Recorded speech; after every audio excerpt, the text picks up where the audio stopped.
নমস্কার, আমি স্বপ্না। আজকে একটা নতুন পিঠে নিয়ে হাজির হয়েছি।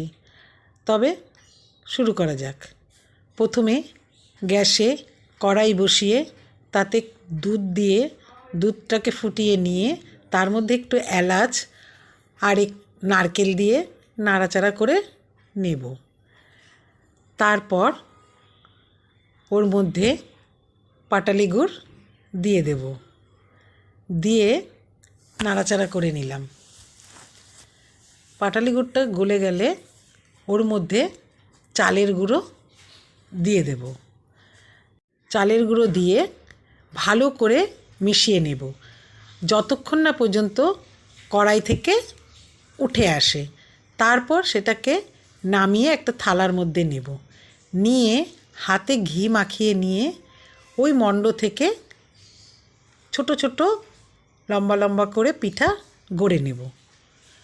সবগুলো পিঠে গড়ে নেওয়ার পরে কড়াইতে তেল গরম করে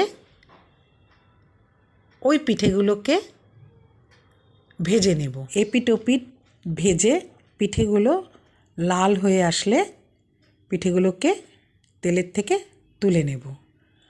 আমার রান্নাটি যদি ভালো লেগে থাকে তবে লাইক, শেয়ার, কমেন্ট করতে ভুলবেন না।